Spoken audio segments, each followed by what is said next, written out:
আর একদিনকে দেখলাম, আরেকদিন দেখলাম, তাও আমারই চোখে, আমি মানুষের কাছে ওয়াজ করে বেড়াই, কিন্তু আমার চোখের সামনে পলিটি বিপদ না। একজন আচ্ছা মতো বউ মারতেছে, হাই রে ঠেকাইতেছে তো অল্প, যে যে পায় তাক দূরে পেটে, এইরকম অবস্থা হয়েছে। বউ মারা, হাই রে, এর চাইতে কাপুরুষ আরো আছে বলে আমার মনে হয় না। বউ মারা একটা কলা গাছ মারা সমান না, ঠিক না? মারা জায়েজ আছে চার কারণে। কয় কারণে? চার কারণে। মা বোনরা আপনারা শুনে না বাবা, হ্যাঁ, চার কারণে বউ মারা যাচ্ছে। এক নম্বর হলো স্বামী স্ত্রী, স্বামী তার স্ত্রীর সাজগোজ দেখতে চায়, একটু ভালো কাপড়টা পরো, ওই যে বিয়ের দিন যে আগুনে শাড়ি পরছিল ওইটা পরো, খুব মজা লাগছিল। ভুরার আবার ফসি আইসে সাজে না, কিন্তু ওই বউ যখন দুলাবাড়ি বাড়ি যায় একেবারে যত কসমেটিক আছে, যত সেন স্প্রে করে, তারপরে হাবি জাবি গুষ্টি সুদ্ধা লাগায়া, বাদা মুড়াইয়া, পাঙ্গাস মাছের পেটির মতো পেট বাই করে রাস্তায় যায়, তখন ঠিকই পায় স্বামী দেখতে চাইল সাজ, কিন্তু সে তা সাজলো না, এই কারণে বউকে পিটানো যায় না। তাও আবার লাঠি দিয়ে না, ইউক্যালিপ্টারে খড়ি দিয়ে না, দাও দিয়ে না, অন্য কিছু দিয়ে না, মেসোয়াক দিয়ে মারা লাগবে, তাও আবার ফুলিয়া কাইটে মাইটে জানি যায় না। আবার জানি না বাড়ি না দিয়া চোপটা করে পেটে মানমু গাও, যা থাকে কপালে দেহ হবো সকালে, এইটা আবার জানি মনে করেন।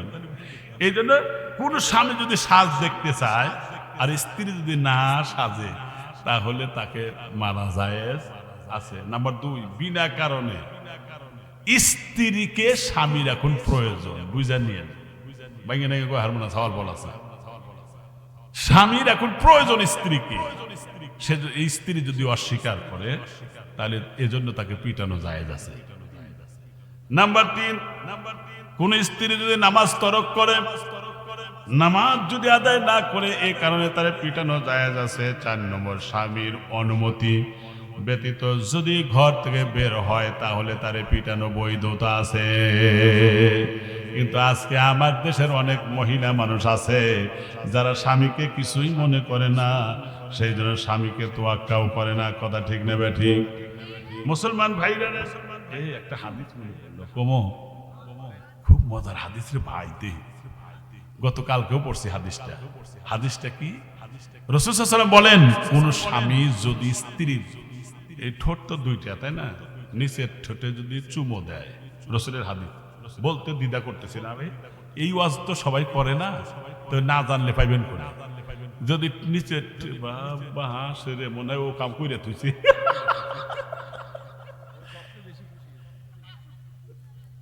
এখন তো ওদের রুহু বাত্তি, ঠিকই না, মানে মোবাইল হাতায় সব সময়, ওদের রুহু তো বাত্তি রুহু। আল্লাহ, যেভাবে হাসলে বড় হলে যে তুমি কি করবে আল্লাহ।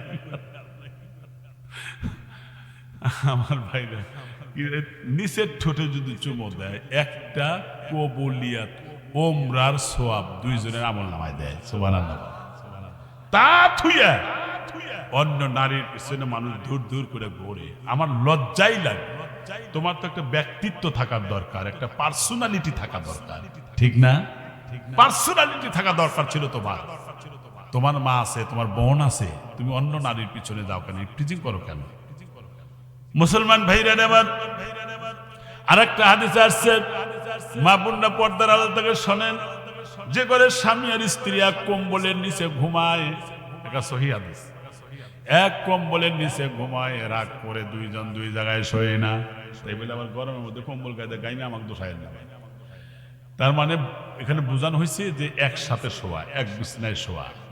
আল্লাহ রসুল ডাক দিয়ে বলেন, যদি কোনো স্বামী স্ত্রী এক কম্বলের নিচে যদি ঘুমায়, ওই ঘরের মধ্যে একেবারে যখন ঘুমাইলো তখন থেকে ফজরের আজানের আগ পর্যন্ত আল্লাহ পাকের রহমত ওই ঘরের উপরে নাজিল হয়।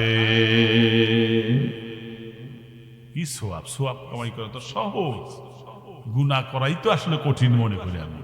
আলহামদুলিল্লাহ আমার জীবনে কখনো, এখনকার সওয়াল বলতো সব জানে, কিন্তু সূরা ফাতিহা কয়ে বলে ভালো করে কয়া পারে না।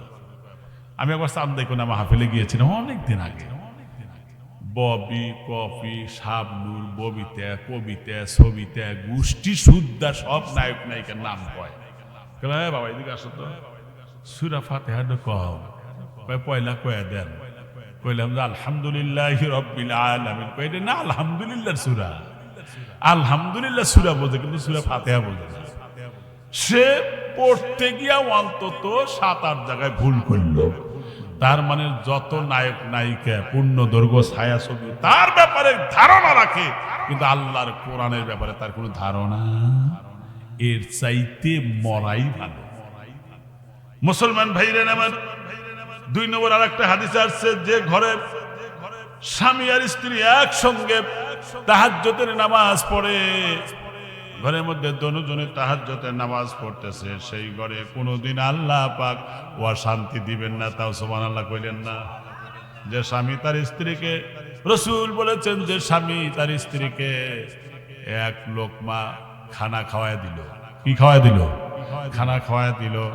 আবার স্বামীও স্ত্রীকে এক লোকমা খানা খাওয়ায় দিল দুইজন একজন আরেকজনকে নাসির ভালো করে হইনো বাজ্জা কইবা ভাই একজন আরেকজনকে এইভাবে যখন খাওয়ায় আল্লাহ নবী বলেন যতক্ষণ পর্যন্ত খানা দুইজন খাইতে থাকবে ততক্ষণ পর্যন্ত তার জীবন থেকে সব সগীরা গুনাহ আল্লাহ তাআলা ঝরায়া ফেলে দেয় হাদিসটা বলতেছে এই জন্য যাতে করে নেকি আপনারা করতে পারেন যে ঘরে স্বামী আর স্ত্রী ইস্তেমাই খায় একই প্লেটে ইস্তেমাই পর্যন্ত আবার তাবলিগালারা বোঝে একসাথে একই প্লেটে একসাথে স্বামী আর স্ত্রী খায় যতক্ষণ খায় ততক্ষণ পর্যন্ত ফেরেশতারা দুইজনের আমলনামায় সওয়াব লিখতেই থাকে আরে পরকালে সওয়াবই তো আমাদের দরকার হবে পরকালে টাকা অচল নেকি হলো সচল কথা ঠিক কিনা ওয়ানাদাউল মাওয়াজিনাল কিসত লিয়াউমিল কিয়ামা فلا تظلم نفس شيئا وإن كان مثقال حبة من خردل أتينا بها وكفى بنا حاسبين الله أكبر বলেন যেদিন নেকি আর বদি ওজন করার নিমিত্তে ইনসাফের পাল্লা স্থাপন করা হবে ওই দিন আমার মুসলমান ভাইরা আল্লাহ পাক জুলুম করবেন না অবিচার করবেন না দুনিয়ায় যেমন জুলুম করে অবিচার করে যখন কোনো চাকরির দরখাস্ত করে আপনি পরীক্ষা দিয়ে ফার্স্ট হয়েছেন কিন্তু এটা সরকারি দলের লোক না এই জন্য আপনাকে স্কুটিং আউট করা হয় সরকারি দল যে পরীক্ষায় পাশও করে নাই তাকে নেওয়া হয় কথা ঠিক কিনা ধরে বলেন এটা এক ধরনের জুলুম আল্লাহ পাক এরকম জুলুম করবেন না অবিচার করবেন না আল্লাহ পাক বলেন একটা সরিষার দানা পরিমাণও ভালো আর মন্দ যদি করো এটাও আমি আল্লাহ পাক আমলনামা কিতাবে সংরক্ষণ করে রাখবো ওয়ায়াকুলুনা ইয়া ওয়াইলাতানা মা লিহাযাল কিতাব ওই সময় বান্দা বলবে আল্লাহ এই যে একটা তো বাদ পড়ে নাই লা ইউগাদিরু ছোট বড় একটা গুনাহ বা নেকি কোনোটাই বাদ পড়ে নাই সবগুলোই তো সংরক্ষিত আছে আমার ভাইরা সেই দিন লোকেরা আফসোস করে বলবে ইয়া লাইতানা আতা'নাল্লাহ ওয়া আতা'নার রাসূলা আল্লাহ যদি দুনিয়াতে আল্লাহ আর রাসূলের আনুগত্য করতাম কতই না ভালো হতো কিন্তু আজকে করি নাই জাহান্নামে যাওয়া লাগবে আর ওই জালেম নেতার যারা অনুসারী হবে ওই নেতারাও জাহান্নামে যাবে কর্মীরাও জাহান্নামে যাবে যেহেতু কুফরি করেছিল আল্লাহর রাসূলের আদর্শ ভালো লাগে নাই সেই জন্য জাহান্নামে যাবে মুসলমান ভাইরা আমার জাহান্নামের দ্বার প্রান্তে যাওয়ার পরে ওই সমস্ত নেতারা কিন্তু ডবল আযাব পাবে ঠিক কিনা কিতাবের মধ্যে আছে ওই জালেম নেতা যারা ইসলাম বিরোধী নেতা যারা ফেরাউনের অনুসারী যারা আবু জাহেলের অনুসারী যারা ওদের ব্যাপারে আল্লাহ পাক কুরআনুল কারীমের মধ্যে বলেছেন আল্লাহ পাক বলেছেন যে তুকাল্লাবু বুজুহুহুম ফিন্নার তার মানে সেদিন এই কপালগুলো গালগুলো জাহান্নামের আগুনে উলুট পালট করে দেওয়া হবে ডিম যেমন ভাজে এক মুড়া হয় আর এক মুড়া আবার দেয় কই মাছ যখন ভাজি করে পুঁটি মাছ যখন ভাজি করে এক মুড়া হওয়ার পর আবার আর এক মুড়া দেয় এইরকম করে জাহান্নামের আগুন দিয়ে সেখানে দেওয়া হবে জালেমদের নাউজুবিল্লাহ পড়েন ওই নেতার কি আপনি অনুসারী হবেন না ভালো নেতার অনুসারী হবেন? যারা নামাজ পড়ে না, যারা নামাজ কায়েমের বিল পর্যন্ত আনে না, যেই সমস্ত লোকেরা কোরআনের হুকুমত কায়েম হোক এটা তারা চায় না, ইসলামী আন্দোলন করা ফরজ, নামাজ যেমন ফরজ, আনাকিমুদ্দিন ওয়ালা তাতাফাররাকু, আল্লাহ দিন প্রতিষ্ঠা করো, বিচ্ছিন্ন হয়ো না। যারা দিন প্রতিষ্ঠার আন্দোলনে যারা বাধা দেয়, ফেরাউন যেমন বাধা দিয়ে ধ্বংস হয়ে গেছে, পানির মধ্যে চুবায় চুবায় আল্লাহ তারা হত্যা করেছে, ঠিক কিনা? নমরুদকে মশা দিয়ে তার জুতা পেটা করে দুনিয়া থেকে বিদায় করেছে। আবু জেহেলকে মাজার মুআব্বিদ ছোট দুইটা বাচ্চার হাতে তাকে শেষ হতে হয়েছে। এখনো যারা ইসলামের বিরোধিতা করেছে, আলেমদের বিরোধিতা করেছে, তারাও শেষ হয়ে গেছে। যতটুকু আছে এতটুকু থাকবে না। বাংলার ভূখণ্ডে আল্লাহর কালেমার পতাকা উড়বে ইনশাআল্লাহ। আপনারা রাজি আছেন তো ইনশাআল্লাহ? ইমানদার কিন্তু ভীত হয় না, ইমানদার হয় সংগ্রাম। তার প্রমাণ আছে সম্ভবত সূরা নিসা। হাফেজ সাহেবরা থাকলে ভুল আমাকে কয়ে দিও ভাই, মেলাদিন আগে মুখস্থ করছিলাম। সূরা নিসার ৭৬ নম্বর আয়াত হবে, আল্লাহ পাক বলেন আল্লাযীনা আমানু ইউকাতিলুনা ফি সাবিলিল্লাহ ওয়াল্লাযীনা কাফারু ইউকাতিলুনা ফি সাবিলিত তাগুত। আল্লাহু আকবার। গরি দেহা নেই আগে দাঁড়ান, এখনো ১০ মিনিট আছে, টেনশন করেন না। আলহামদুলিল্লাহ, জাযাকাল্লাহ। আমার মুসলমান ভাইরা, আল্লাহ বলছেন কি? যারা ঈমান এনেছে, আল্লাযীনা আমানু, যারা ঈমান এনেছে। ঈমান আনছে কিসের উপরে? এটা তো জানা দরকার। ১ নম্বর ঈমান আনছি আল্লাহর প্রতি। বলেন কার প্রতি? ২ নম্বর ঈমান আনছি ফেরেশতাদের প্রতি, যা দেখি নাই আমরা, ঠিক কিনা? ৩ নম্বর আসমানি কিতাব সমূহের প্রতি, আর ৪ নম্বর রাসূলগণের প্রতি, আর ৫ নম্বর কিয়ামত দিবসের প্রতি, ৬ নম্বর তাকদীরের প্রতি। ভালো আর মন্দ নিরূপণ, খায়রিহি ওয়া শাররিহি মিনাল্লাহি তাআলা ওয়াল বা'সি বা'দাল মাউত। এই ৬টা ইসলামের ঈমানের মূল স্তম্ভ হলো ৬টা। ৬টার মধ্যে ৫টার উপর ঈমান আনছেন, একটাকে যদি বাইপাস করেন তাহলে আপনার ঈমান গলদ হয়ে যাবে, ঠিক কিনা? এই জন্য সম্মানিত ভাইরা, ঈমান আগে আনতে হবে। ঈমান আনার পরে, যেমন আপনার বিরুদ্ধে বিগত সরকারের আমলে অনেকে নিরপরাধ মানুষকে মামলা দিয়ে ঘর থেকে ছাড়া করছে, করে নাই? আপনি কোনো অপরাধ নাই, বিশ্বাস করেন, কোনো অপরাধ করেন নাই, মূর্তিও ভাঙ্গেন নাই, ভাঙছে ওরা, মামলা দিছে আপনার নামে। আপনার সেই কড্ডার মোড়ে রেলের আগুন ধরাইছে ওরা, মামলা দিছে আপনার নামে, যাতে এর সাথে সম্পর্ক রাখতে পারেন। তাহলে ঘরে থাকতে পারলেন না, ঘর থেকে হিজরত করে আর এক বাড়িতে যা শুয়ে রয়েছেন, এটাও হিজরতের সওয়াব। সুবহানাল্লাহ পড়েন, এটাও সওয়াব, এটাও সুন্নাত। আল্লাহ রাব্বুল আলামিন বলেন الذين آمنوا وهاجروا وجاهدوا في سبيل الله بأموالهم وأنفسهم أعظم درجة عند الله وأولئك هم الفائزون الله أكبر বলেন। আল্লাহ পাক বলেন যারা ঈমান আনে, হিজরত করে, নিজেদের সম্পদ নিজেদের জীবন দ্বারা আল্লাহর পথে জিহাদ করে। জিহাদের নাম শুনলেই কিছু মানুষ জঙ্গিবাদ মনে করে, ঠিক কিনা? জিহাদ কোরআন শরীফের 1/3 জুড়েই 3 ভাগের 1 ভাগ যদি পড়েন তাহলে দেখা যায় শুধু জিহাদের আয়াত। কিন্তু জিহাদের বই পাইলে পারে জঙ্গিবাদ নামে চালায়া দিয়া তাকে জেলের মধ্যে ঢুকাইছে, ঠিক কিনা?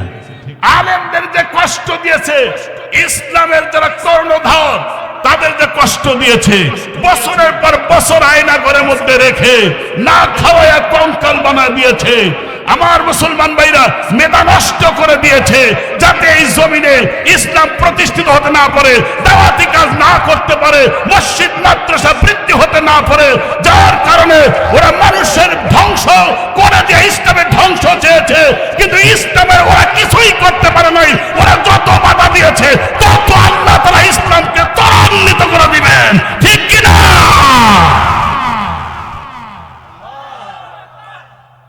খুব ধন্যবাদ এই মুরব্বীকে, উচিত ছিল যুবকের তাকবীর দেওয়া। আর এই মুরব্বীর ইমানের জজবা কত দেখেন না, আল্লাহু আকবার বললে জীবনে সব সগীরা গুনাহ মাফ। মুসলিম শরীফের হাদিসেও আছে, শুধু এক লোকের জীবনে কোনো ভালো কাজ করে নাই, আল্লাহ যখন বলবেন বান্দা তোমার আমল নামায় কি হতে পারে, কয় আল্লাহ শরম দিও না, আমার যেখানে দাও সেখানেই যাবো। কয় তুমি তোমার আমল নামা দপ্তরে, আমি তোমার আমল নামা যে ফাইল করছি 99টা ফাইল, এক একটা ফাইল আসমান থেকে জমিন পর্যন্ত, 99টা ফাইল। কয় 98টা দেখা হয়েছে, একটা নেকিও নাই, আর একটা আছে দেখো তো। এটা কিন্তু মুসলিম শরীফের হাদিস। কয় আল্লাহ আমি তো ভালো কাজ করি নাই, তুমি যাও, যা দেখবে ছোট্ট একটা কাগজে তার নামে লেখা আছে। আল্লাহ বলবেন বান্দা আনো, এটা কিন্তু হাদিস, আনো।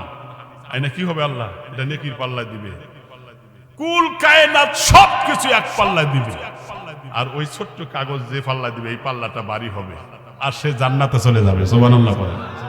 তাহলে কি আমল করছিল এত বার হইল? ওই ব্যক্তির জীবনে ইখলাসের সাথে মন থেকে বলেছিল আল্লাহু আকবার।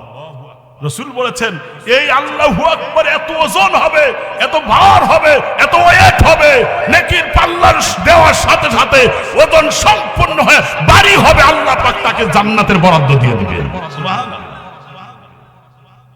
মানুষ বোঝে না। আর একজনের আরেকটা দেখলাম, এক লোক 500 বছর ইবাদত করলো। কয়শো বছর? 500 বছর। গুহার মধ্যে খাইলেন কি? গুহার মধ্যে একটা গাছ সৃষ্টি করছিলেন আল্লাহ। সকালবেলা একটা ডালিম ধরতো, ওইটা খাইতো, বিকেলে আর একটা ডালিম ধরতো, ওইটা খাইলে পানির কাজও হইতো, এটাও হয়ে যেত। 500 বছর পর্যন্ত ইবাদত করলেন। এই ব্যক্তিকে আল্লাহ বলবেন বান্দা যাও আমার দয়ায় তুমি জান্নাতে চলে যাও। বান্দা মন খারাপ করে কি করবো, মনে মনে বলবে আল্লাহ তোমার দয়ায় যদি জান্নাতে দেওয়া লাগে তাহলে বিরতিহীন ভাবে যে 500 বছর ইবাদত করে আমার লাভটা হইল কি? আল্লাহর এই কথা পছন্দ না।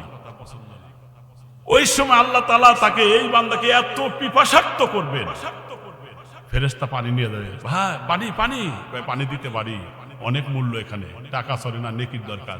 কয় 500 বছরের নেকি আছে আমার, সব নিয়ে যাও, তাও আমাকে পানি দাও। তাই দিয়ে পানি পান খাইবে। আল্লাহ তাআলা বলবে বান্দা 500 বছরের ইবাদত এক গ্লাস পানি দিয়ে বিনিময় হয়ে গেল, আর আমি যে 500 বছর তোকে পানি পান করাইছি, খাওয়াইছি, দেখার শক্তি দিছি, চলার শক্তি দিছি, এগুলোর দাম দিয়ে এখন বেহেশতে যা। তখন ওই বান্দা না ঠিক তো হাদিস বলতেছি, কিন্তু কারণ সে তখন অপমানিত হয়ে বলবে আল্লাহ আমার চিন্তাধারাটা ভুল হয়েছে, তুমি আমারে মাফ করে দাও। আল্লাহ পাক বলবেন যাও তোকে মাফ করে দিলাম। সুবহানাল্লাহ। রাসূল যখন সিজদায় পড়ে থাকবে মাকামে মাহমুদের কাছে, আল্লাহ পাক বলতেন ইয়া মুহাম্মদ পড়েন সাল্লাল্লাহু আলাইহি ওয়াসাল্লাম, ইরফা রাসাহু তুতা তুশাফা। ও নবী আপনি মাথা উত্তোলন করেন, আপনি আমার কাছে সুপারিশ করেন, আপনি কি চান আমি আল্লাহ সুপারিশ কবুল করব। আল্লাহর নবী তখন সোনার একটা চেয়ারের পাশে দাঁড়িয়ে থাকবেন। আল্লাহ বলবেন বান্দা নবী এখানে বসেন, এটা তো আপনার চেয়ার, আমার উম্মতের বিচার না হওয়া পর্যন্ত আমি এখানে বসবো না, আমি তদারকি করব। রসুলের সামনে যখন বিচার হবে দেখবে যে যার নেকির পাল্লা হালকা হয়, গুনার পাল্লা ভারী হয়, রসুল দ্রুত বেগে সেখানে গিয়ে ডাইন হাতটা নেকির পাল্লার উপরে ছেড়ে দিবেন, রসুলের মর্যাদায় পাল্লা ভারী হবে, তার জান্নাত বরাদ্দ হয়ে যাবে। সুবহানাল্লাহ। কিন্তু শর্ত হচ্ছে রসুলের আদর্শ আমার জীবনে লালন করতে হবে, ঠিক কিনা? মুসলমান ভাইরা, এখন শেষ কথা আমি বলতে চাই, যত ওয়াজ মাথার মধ্যে কিলবিল করতেছে, 2-1 রাত ওয়াজ করলে তো এই বিষয় শেষ করা সম্ভব হবে না। আমার ভাইরা গতকালকে আমি 2টা প্রোগ্রাম করেছি, তার মানে গতকালকে প্রায় 5 ঘন্টা বয়ান করেছি। আমার বুকের মধ্যে ব্যথা করে, সেই জন্য আমি ওইদিকে যাচ্ছি না। আগেই বলেছি আমার মুসলমান ভাইরা, ইসলাম যারা মানবে তাদের জীবনটা হবে সংগ্রামী, এটা ঈমানের একটা বৈশিষ্ট্য। তার একটা দৃষ্টান্ত দিয়ে শেষ করতে চাই। আমার মুসলমান ভাইরা, এই কথাই কিন্তু আমার শেষ কথা হবে, ভালো করে বলবেন ভাইজান। আমার মুসলমান ভাইরা, আমার বাবাজিরা, রোম পারস্যের সাথে যখন যুদ্ধ লেগে যায়, আমার ভাইরা ওই রোমের বাদশা ডাক দেয়া বলল যে তোমরা অন্তত পক্ষে মুসলমানদের কাউরে না কাউরে গ্রেফতার করে আমার কাছে নিয়ে আসবে, তারা নাকি বড় ইমানদার, এটা আমি পরীক্ষা করতে চাই। এরপরে যখন যুদ্ধের ময়দান থেকে 3 জন মানুষকে গ্রেফতার করে নিয়ে এসছে, তিনজন আবার এক মার পেটের ভাই। কথাটা খুব ভালো করে শুনেন, তিনজন এক মার পেটের ভাই। এই তিনজনকে গ্রেফতার করে আনার পরে রোমের বাদশা ডাক দিয়ে বলতেছে, শোনো, তোমরা যে তোমার নবীর কথা বলো, সুতরাং ওই কথা বাদ দিয়ে তোমরা আমাদের মূর্তির পক্ষে চলে আসো। তোমাকে রাষ্ট্রীয় মর্যাদায় অধিষ্ঠিত করা হবে, ঘর বাড়ি করে দেওয়া হবে, টাকা দেওয়া হবে, পয়সা দেওয়া হবে। তিন ভাইয়ের মধ্যে যিনি বড় ছিল ডাক দিয়ে বলতেছেন, কাকে তোমার ভয় দেখাও? দুনিয়ার মোহ, দুনিয়ার আকর্ষণ আমাদের দেখাইয়া লাভ নাই, কারণ আমাদের জীবনটা আল্লাহ তাআলা দিয়েছেন, আল্লাহ চাইলে আমরা সেটা দিয়ে দিব। আমার মুসলমান ভাইরা ডাক দেয়া বললেন, আমার ভিতরে তো আত্মা আছে 5টা, কিন্তু আল্লাহ যদি 1000টা আত্মা দিতেন, চূড়ান্ত কষ্টের মধ্যে দিয়ে যদি একটা করে আত্মা বের হয়ে 1000 আত্মা বের হয়ে যায়, তবু আমি ইসলাম থেকে এক চুলও পিছনে সরে দাঁড়াবো না। আল্লাহু আকবার বলেন। মুসলমান ভাইরা আমার, আল্লাহ রসুল বলেছেন, আল্লাহ রসুল যখন একবার কাবা শরীফের ছায়ায় আরাম ফরমাইতেছিলেন, ওই মুহূর্তে দেখা গেল খাব্বাব ইবনে আরিফ রাদিয়াল্লাহু তাআলা আনহুর নেতৃত্বে কয়েকজন সাহাবী চলে এসেছেন আর বলতেছেন, ফাকুলনা লা তাস্তানসিরু লানা আলা তাদউ লানা ইয়া রাসূলুল্লাহ, ওগো আল্লাহর নবী, দয়া করে আমাদের জন্য কি দোয়া করবেন না, প্রার্থনা করবেন না? আল্লাহর কাছে দোয়া করেন। আমরা তো ইসলামী আন্দোলন করতে গিয়ে শেষ হয়ে গেলাম, বেত্রাঘাত খেতে খেতে দেখেন না শরীরের চামড়া উঠিয়ে ফেলেছেন, আমাদের চামড়া উঠিয়ে ফেলেছেন। ও আল্লাহর নবী, আল্লাহর কাছে দোয়া করেন।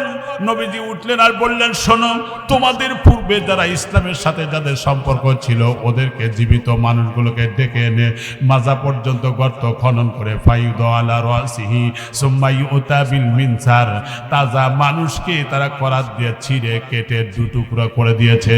ওয়ামা ইয়াসুদ্দুহু যালিকা দিনি, এরপরেও তারা দিন থেকে, আল্লাহর দিন থেকে এক চুলও পিছনে সরে যায় না।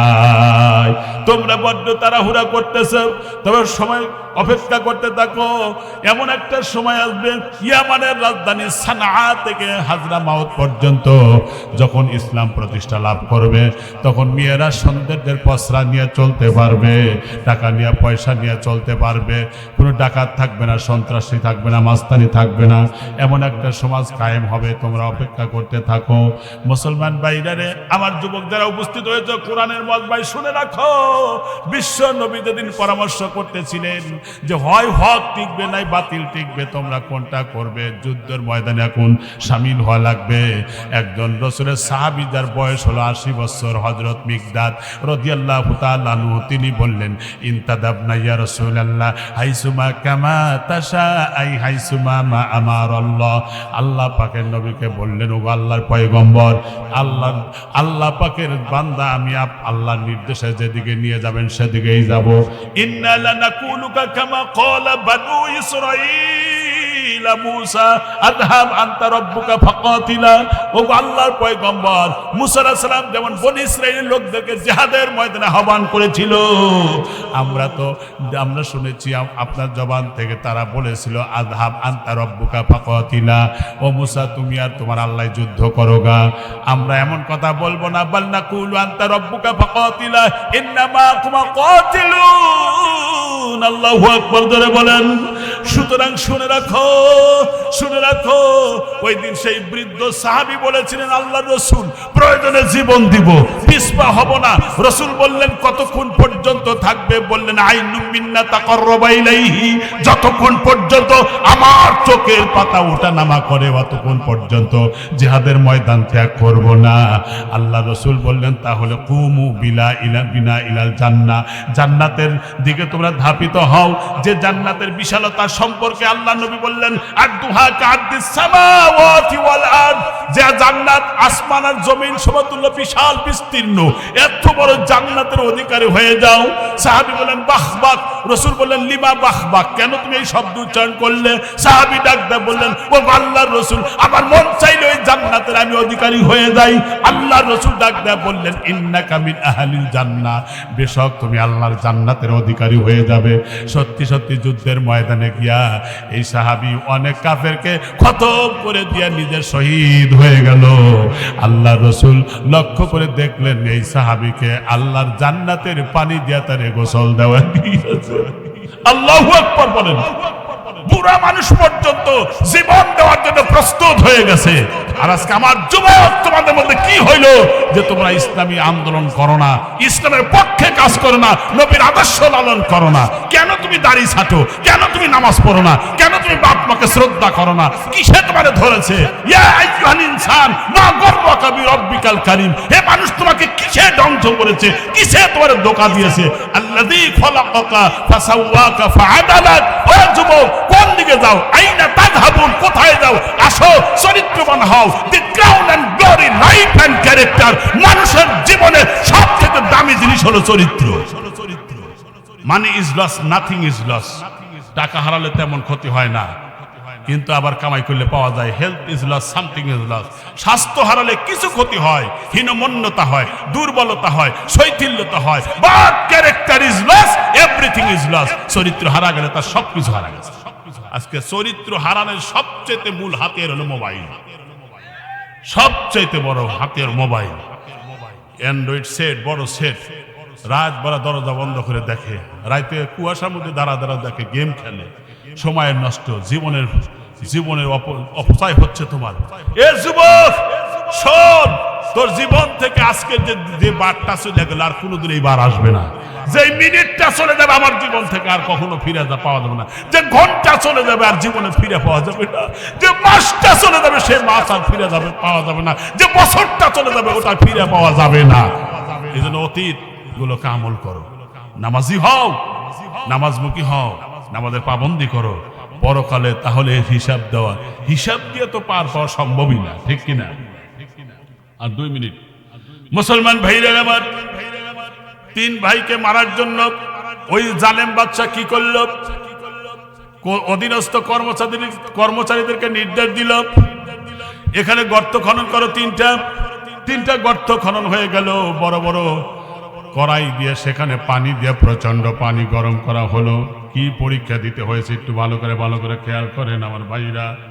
আল্লাহ পাক বলেন, আন হাসিবতুম আও তাদখুলুল জান্নাতা ওয়া লাম্মা ইয়াতিকুম মাসালুল লাযীনা খালাউ মিন ক্বাবলিকুম মাসাতুহুমুল বা'সা ওয়াদ-দাররা ওয়া যুলজিলু হাত্তা ইয়াকুলার রাসূল ওয়াল্লাযীনা আমানু মা'আহু متى نصر الله ألا إن نصر الله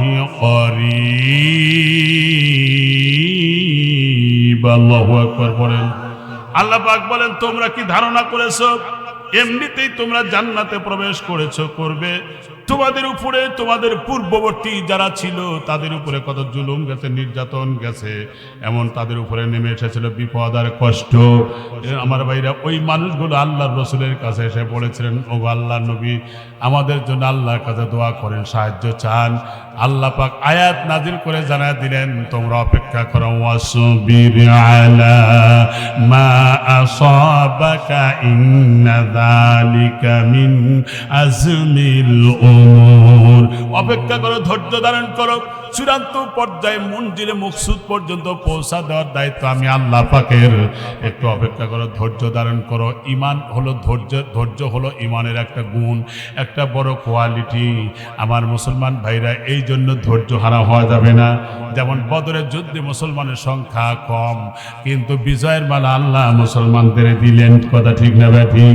গায়েবী মদদ দিয়ে আমার মনে হয় এই যে বৈষম্য বিরোধী আন্দোলনের সময় ছাত্ররা একজন যখন জীবন দেয়, দ্বিতীয় জন যার সামনে শূন্যস্থান পূরণ করে সে জীবন দেয়, পরে আর একজন দৌড়া যায়।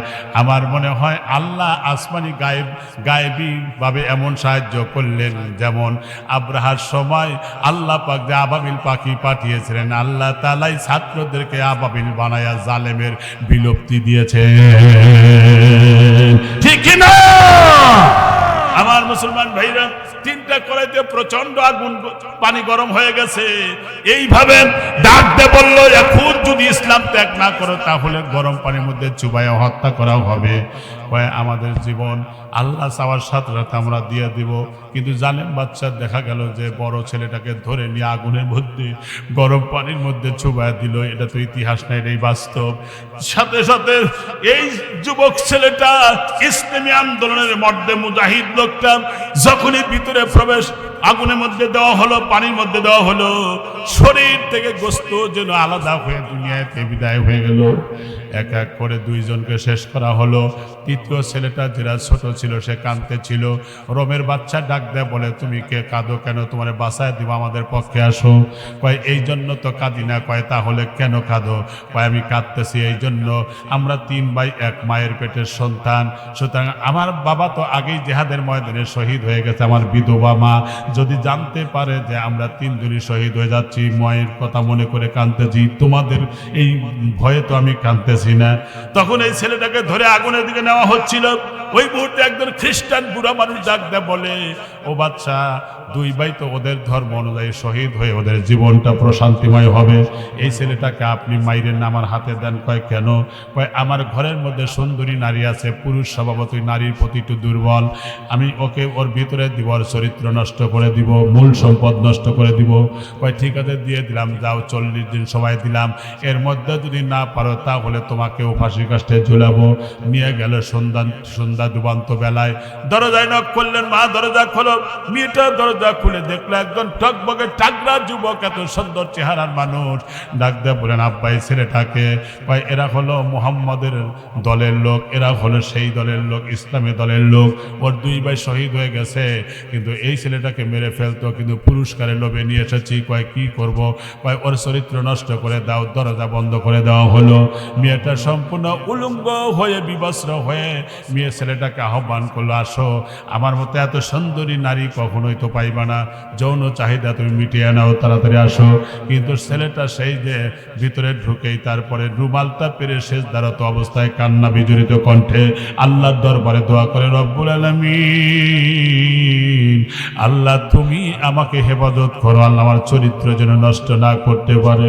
রব্বুল আলামিন তোমার কাছে সাহায্য দেয়। তুমি তো বলেছো ওয়া কানা হাক্কান আলাইনা নাসরুল মুমিনিন, মুমিন যারা হবে তাদের সাহায্য করা ওয়াজিব। নাস্তাঈনু বিল্লাহ ওয়া নাতাওয়াক্কালু আলাইহি, হাসবুনাল্লাহু ওয়া নি'মাল ওয়াকিল, নি'মাল মাওলা ওয়া নি'মান নাসির। দোয়াগুলো করতেছিলেন। সেদিনকার মতো সেই মেয়েটা ব্যর্থ হয়ে ফিরে গেল। দ্বিতীয় দিনও পারল না, তৃতীয় দিনও পারল না। দেখা যায় 3 দিন 4 দিন 7 দিন গেল। ছেলেটা তো আরো দুর্বল, তো দূরের কথা আরো তার সৌন্দর্য বিকশিত হয়। সুবহানাল্লাহ বলেন। মুসলমান ভাইরা রে, টানা 10টা দিন পর্যন্ত মেয়েটা যখন পারল না, মেয়েটা তরবারি নিয়ে এসেছে আর বলতো যে, ছেলেরে তুমি যদি আমার সাথে যৌন চাহিদা পূরণ করতে না পারো তাহলে কিন্তু তোমার এই তরবারি আঘাত দিয়ে দ্বিখণ্ডিত করা হবে। ছেলেটা ডাক দিয়ে বলতো যে, তাও তুমি দামি শহীদের মর্যাদা নিয়া আল্লাহর দরবারে আমি গর্ব করে আমি দাঁড়াতে পারবো। ওই মুহূর্তে বলল, না না না, তবে শুনে রাখো, তোমাদের ধর্ম এত ভালো, জীবন দাও, না খাওয়া রাখি, তারপরে দুর্বল হও না। তবে ছেলেরে, আমি তোমার ধর্মের প্রতি দুর্বল হয়ে গেছি, অতএব তুমি মাথা উঠাও, আমারে কালেমা পড়া। মুসলমান ভাইরা আমার, বাবাদিরা, এরপরে কালেমা পড়লো। মেয়েটা ডাকতে বলে, যুবক রে, এই জায়গায় যদি থাকি আমাদের জীবন নাশ হতে পারে, চলো যাই। যেই এলাকায় ইসলামের এলাকা, আমরা সেই এলাকায় চলে যাই। রাতের অন্ধকারে তারা চলে গেল। এই 2 জন যখন চলে যাচ্ছে, তার যে 2 ভাই ওই গরম পানির মধ্যে মেরে ফেলে দিয়েছে, কিন্তু সকাল হওয়ার আগেই দেখা যায় গোড়ার উপরে সরে কারা যেন আসে। এরপরে কাজ মনে করলো যে ধরা পড়ে গেলাম। যেই মাত্র কাছে চলে আসলো, আসার সঙ্গে সঙ্গে যুবক ছেলেটা বলল, আমার সামনে গরম পানির মধ্যে চুবায় মেরে ফেলেছে যে 2 ভাইকে, 2 ভাই ঘোড়ার উপরে সরে আমাদের সামনে হাজির। আমার মুসলমান ভাইরা ডাক দিয়ে বলেন, ও ভাই, তোমরা না শহীদ হয়ে গেছো? ওই হ্যাঁ, শহীদ হয়ে গেছি ঠিক, কিন্তু তোদের 2 জনের প্রতি আল্লাহ রাজি খুশি হয়েছেন। 2 জনকে বিবাহ দেওয়ার জন্য আল্লাহ তাআলা আমাদেরকে আবার পাঠিয়েছেন। সুবহানাল্লাহ পড়েন। 2 জনকে বিবাহ দেওয়ার পরে তারা আবার অদৃশ্য হয়ে গেল। আমার ভাইরা, এই জন্য যারা ইসলামের পক্ষে থাকে আল্লাহর সাহায্য তার উপরে আসে না নাই। এখন দেখতে যাই আল্লাহর ঘর মসজিদ, মান বানা লিল্লাহ মসজিদান বানাল্লাহু বাইতান লাহু ফিল জান্নাহ। আল্লাহর ঘর নির্মাণের জন্য যারা সাহায্য করে তারা যেন আল্লাহর ঘর নির্মাণে সাহায্য যারা করে আল্লাহ তাদের জন্য জান্নাতের মধ্যে ঘর বানায়া দিবেন। শুধু তাই না, সাকিউ হাবিবুল্লাহ যারা দান করে তারা আল্লাহর প্রিয় বন্ধু। করিবুম মিনাল জান্নাহ বাঈদুম মিনান নার, জান্নাতের নিকটে জাহান্নাম থেকে দূরে। আস-সাদাকাতু তারজুল বালা, দান খয়রাত করলে বালা মুসিবত দূর হয়। এজন্য কোন ভাই আছেন নগদ নাই বাকি লেখা দেন, 10টা মানুষ চাই, 1 মাস পর পর 100 করে টাকা দিবেন, 12 মাসে 1200 টাকা দিবেন। এইভাবে 10 জন মানুষ চাই, আমি দোয়া করব আল্লাহ আশারায়ে মুবাশশিরিন 10 জন সাহাবী দুনিয়া থেকে জান্নাতের টিকিট পেয়েছিলেন, দোয়া করব আল্লাহ যেন তাদের সাথে হাসর নাসর করে জান্নাত দেন। কোন ভাই আছেন সাহস করে বলেন 1 মাস পর পর 100 করে টাকা দেব, এটা তো কষ্ট হবে না।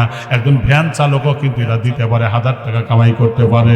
এই জন্য দিয়া ধন মজে বোঝে মন, কেড়ে নিতে কতক্ষণ, নদীরে কুল ভাঙ্গে ও কুল গড়ে, এই তো নদীর খেলা। সকাল বেলার ধনী রে তুই ফকির, সন্ধ্যাবেলা